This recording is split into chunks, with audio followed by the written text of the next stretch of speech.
이렇게도 이렇게 자기의 꿈을 달성하기 위한 방법에 대해서 많이 공부를 하고 있는데, 이런 공부를 하다 보니 부차적으로 이렇게 얻어지는 것들이 있습니다. 요새는 자기개발 채널들이 워낙 좀 잘 활성화되어 있기 때문에 너무 좋은 것 같아요. 이렇게 보면 공부도 아니지 사실. 예전에는 책을 봤어야 했잖아요. 책 보면 참 고통스럽습니다. 책이랑 영상의 차이에 대해서 말하자면, 영상이 훨씬 우수한데 영상은 시각적인 정보를 같이 제공하고 육성도 전달하죠.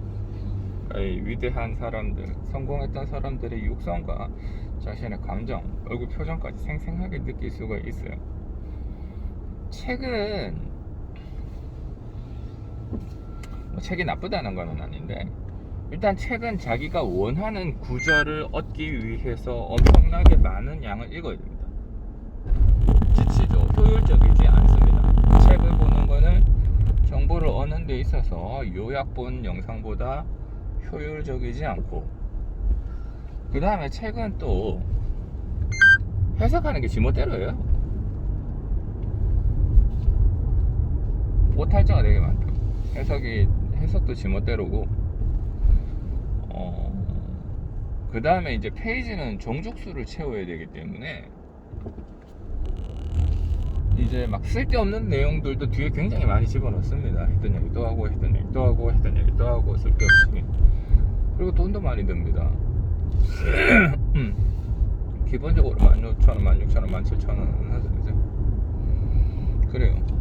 그래서 뇌 사고를 증진시키는 방법에 있어서 독서가 뭐 좋다 뭐 그런 얘기하는데, 물론 뭐 독서 아무것도 없을 땐 독서가 좋았죠. 독서 안 하는 것보다 독서하는 게 훨씬 낫죠. 근데 굳이 지금에 들어서 그런 책을 읽는 거는 저는 굉장히 비효율적이라고 생각을 합니다. 제가 해보니 그래요. 제가 책을 적게 읽은 것도 아니고. 그리고 영상을 보는 것들이 도움이 되고, 그거보다 조금 더 도움이 되는 건 자기가 영상을 찍는 겁니다. 자기가 영상을 찍고 그 영상을 스스로 보는 거, 그런 것들이 굉장히 도움이 됩니다. 굉장히 도움이 됩니다. 예, 자 이제 본론으로 들어가서,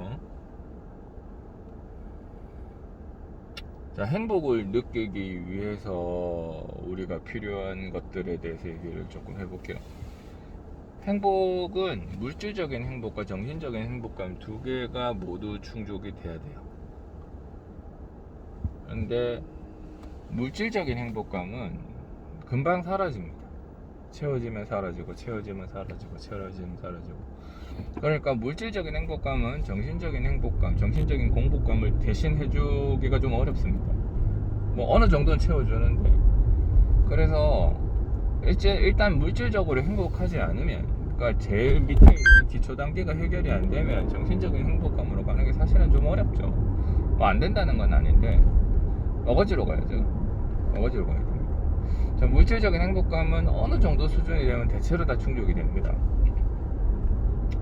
그러면 이제 그 다음에 욕심이 생기고, 그러면 그게 물질적인 행복감인 금방 또다시 공허해지고, 더 많은 물질적인 욕망이 가져지게 되는데 못 채워요. 그거 영원히 해도 못 채웁니다. 그래서 돈 없는데, 돈 없지만 나는 행복해라고 우기는 거는 되게 잘못됐고요. 그건 사실이 아니고요. 그래서 돈도 많이 있어야 됩니다. 돈 많이 있어야 되는 게 중요하고, 그 많이의 기준은 사람마다 다를 수 있지만, 먹고 살고 일상적인 생활을 하는데 지장이 없으며 갑자기 들어닥칠 일이라든지 노후, 그다음에 뭐 갑자기 누군가 사고가 났다, 이런 것들에 대해서 대비할 수 있을 정도. 그러니까 생각보다 큰 돈이죠. 다들 그 돈을 위해 노력하는 거고. 우리 앞집, 옆집, 뒷집, 이웃집, 윗집, 아랫집 보면 다 살아요. 나 애들도 있고, 애들도 학교 갑니다. 애들도 학교 가고, 뭐 다 차도 몰고요. 뭐 외제차 모는 사람들도 있고요. 외제차가 요새는 귀한 게 아니고 뭐 흔하니까요.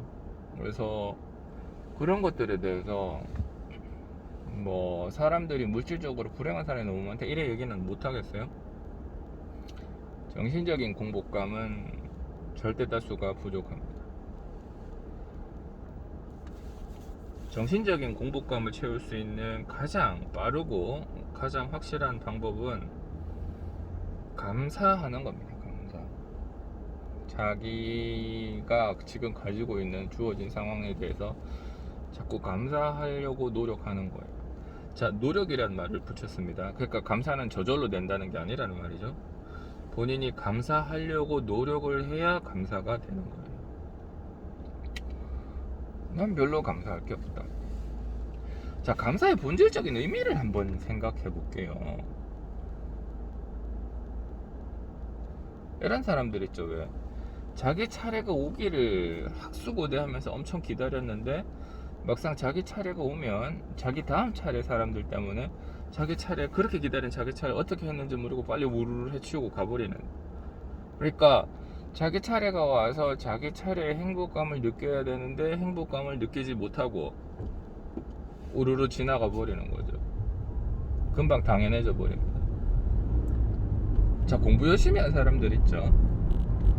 공부 열심히 했다. 자, 우리 아들내미가 공부 열심히 했어요. 자기가 공부를 열심히 한 거야. 그래서 자기가 목적하는 유수의 명문대를 들어갔어요. 처음에 행복하죠. 근데 조금 있으면 안 행복해집니다. 그게 당연한 게 됩니다. 행복한가? 아닌가? 잘 모르겠죠. 당연한 게 됩니다. 당연한 게.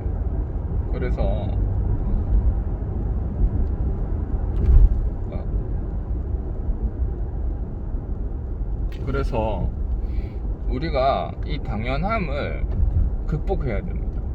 그러니까 감사하다는 행위 자체는 내가 그렇게 기다려와서 이루었던 뭔가를 다시 곱씹고 맛보는 행위예요.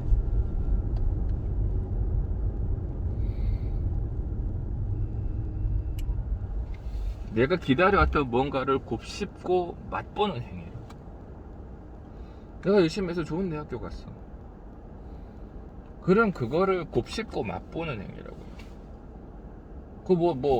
그래서 서울대 들어갔어요. 근데 시간은 가잖아. 서울대 들어가고 1학년, 2학년 군대 갔다 오고 3학년, 4학년 졸업했네. 야, 나 서울대 갔잖아. 근데 졸업했네? 지금 전시하고 있는 사람? 이렇게 되면 본인이 그토록 노력해서 들어갔던 대학교에 대한 어떤 맛을 음미를 한 걸까요? 못했죠. 못한 겁니다. 사방팔방에 자랑을 하지는 않더라도, 왜냐하면 사방팔방에 내가 여기 어디 갔잖아, 내가 뭐 해냈잖아, 이렇게 자랑을 하면 그것도 어떤 의미에서 자기가 이룩한 일에 대해 곱씹고 맛보는 행위일 수 있죠. 그런 것도 약간은 필요합니다. 약간의 그 부심이라든가 그런 거는 필요합니다. 그걸 너무 억눌러서도 안 되죠. 그러니까 사람이 누가 자랑하면 인정해주고 박수 쳐줄 줄 알아야 되는데, 근데 이제 그게 한두 번이지 이제 계속 그러면 이제 사람들이 좀 싫어하죠. 쟤는 좀 그렇습니다. 그런데 그거를 곱씹는 행위가 감사라고요. 난 이러한 상황에 대해서 감사한다. 이게 감사한데? 이게 감사한데? 이게 감사한데? 이게 감사한데? 별로 안 감사합니다. 별로 안 감사한데 본인이 감사하려고 노력을 하셔야 됩니다. 써야 됩니다. 글자를 이렇게 써요. 그래서 한 100번 씁니다. 100번. 나는 감사하다. 나는 감사하다. 처음에 나는 감사하다 쓸 때는 그냥 기계적으로 쓰는 거예요. 별로 감사할 것도 없고, 이걸 왜 써야 되는지 잘 모르겠고, 손가락 아프고 그렇습니다만은.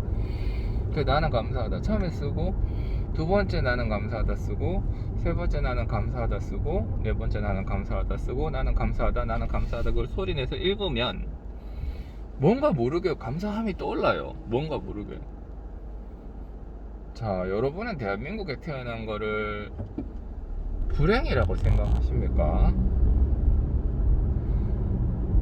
아프가니스탄에 태어나서 이렇게 총살을 당하든지, 비행기에 매달려서 떨어져서 죽어보든지, 아니면 굶어 죽어보든지요, 아니면 풍토병에 걸려서 죽어보든지, 동물한테 잡아먹혀서 죽어보든지, 그러면은 알 거 아닙니까? 중국에 태어났다. 요새 뭐 시진핑 사상이라고 뭐 자유를 쿡 떨어지지 않던데. 우리나라도 그렇게 될지는 모르지만 안 될 것 같긴 한데, 하여튼 이런 것들에 대해서 상대적으로 감사함이 있죠. 야, 이런 감사함은 상대적인 것이기는 해요. 절대적인 양의 감사는 제가 볼 때는 좀 어렵고요. 그건 뭐 성인의 레벨에 올라야 되고요. 그리고 상대적으로 사람은 감사함을 얼마든지 느낄 수 있죠. 저 지금 자동차 몰고 있잖아요. 차를 몰고 차 안에서 에어컨을 켜고 있습니다. 시원하죠? 감사하죠. 유튜브 보면서 영상도 찍네요. 이걸 나중에 제가 볼 수도 있어요. 감사하죠. 이러한 지식 자체도 외부에서 얻은 거예요. 제가 어느 날 스스로 공부한 게 아니고, 이 이제 성공학의 아버지인 나폴레옹 힐이라고 하는 사람이 있는데, 이 사람이 감사하는 습관을 기르래. 감사하는 습관을. 그리고 성공학의 아버님께서 감사하는 습관을 기르라고 했으니, 예, 감사하는 습관을 길러야죠. 그래요. 그래서 왜 감사를 해야 되냐고 생각을 해봤더니, 이제 자기가 이때까지 살아오면서 살아온 삶을 음미하는 거예요. 음미. 입안에서 음식을 놓고 맛을 올리면서, 아, 좋아, 아, 좋아. 이거예요, 이거. 감사라는 행위의 본질은 남에게 감사를 한다. 타인이 있어야 그 사람에게 감사를 한다. 가 아닙니다. 그건 절대적으로 타인이 필요하잖아. 누군가 있을 때 그 사람한테 감사를 하려면 타인이 필요하잖아요. 그러니까 그런 감사 말고요, 본인의 상황에 대한 감사죠. 이걸 꼭 감사라고 표현을 하는 것도 좀 애매하고, 뭔가 이런 걸 좀 다른 언어로 표현할 수 있으면 좋겠어요. 자기 삶에 대한 음미를 하는 방법이 감사를 하는 거예요. 오, 길 가는데 정말 이쁘고 날씬하고 섹시한 여자가 있어. 한번 봤어. 아, 감사합니다. 이런 나라에 살게 해주셔서 감사합니다. 좋은 환자를 봤다. 좋은 환자를 잘 치료해줬다. 환자가 좋아요. 내가 공부한 게 헛되지 않았구나. 감사합니다. 이런 것들 이렇게 사실상 감사를 하려고 트집을 잡기 시작하면 엄청나게 많은 양의 감사를 할 수가 있습니다. 그래요. 이러한 행위들이 하나하나가 자기의 삶의 만족도를 약간씩 증진시키는 거예요. 이거를 계속 해야 됩니다. 계속. 저는 제가 지금 이루어야 될 게 많기 때문에 욕심이 많아요. 감사하지 않는다는 건 아닌데 욕심이 많다 이 말입니다. 그래서 막 이렇게 저렇게 해서 하루에 100번씩 쓰는 게 몇 개 있습니다. 하루에 100번씩 몇 개를 쓰면 몇백 개가 되잖아요. 그래서 힘들어요, 솔직하게. 그거 다 적는 게. 근데 희한한 건 그렇게 적을 때마다 뭔가 모르게 조금씩 바뀌어요. 조금씩 이루어지고 있어요. 뭔가 효과가 있는 거라고. 그 주술적인 작업이. 뭐 공책에다가 뭔가를 100번 쓰는 게 무슨 논리적인 근거가 있어. 근데 그렇지 않습니다. 자기의 마인드셋을 바꾸고, 그 다음에 자기가 마치 그러한 환경에 있다고 자기의 뇌를 속이는 거예요. 착각시키는 거지. 근데 재밌는 건 그렇게 계속 착각되는 상황이 지속되면 그 일이 이루어져요. 이건 과학적으로도 증명이 된 겁니다. 뇌 가소성에 대한 연구에 대해서. 이렇게 자기가 무언가 어떤 상황에 있다고 계속 본인이 있으면 그걸 자기가 진짜로 믿게 돼요. 무의식 중에 믿게 됩니다. 무의식 중에 착각하게 됩니다. 자기가 쓰면서 말을 하면 자기 그 뇌를 듣고, 그런가? 한 번 더 쓰고, 그걸 자기가 읽으면 또 뇌에서 듣고, 그래서 나는 감사하다 계속 쓰고 계속 읽는 거죠. 그러니까 정말로 감사해요. 갑자기 감사해져. 막 뭔가 모르게 감사해져. 엄마한테도 감사해주고 아빠한테도 감사해주고, 한국에 태어난 것도 감사하고, 지금 우리 집이 15층인데 전망 좋다. 감사하다. 별의별 게 다 감사해집니다. 그렇게 행복도가 증진되고 자기의 삶이 증가되는 거죠. 자기 삶에 대한 정신적 만족도가 증가되는 거죠. 그렇게 하셔야 돼요. 그렇게 감사할 줄 아셔야 됩니다. 이거는 물질적인 거랑은 약간 차이가 있습니다. 그래서 이건 따로 노력하셔야 되고, 노력하는 만큼 자기의 삶에 대해 정신적인 충족감이 증가될 것이다.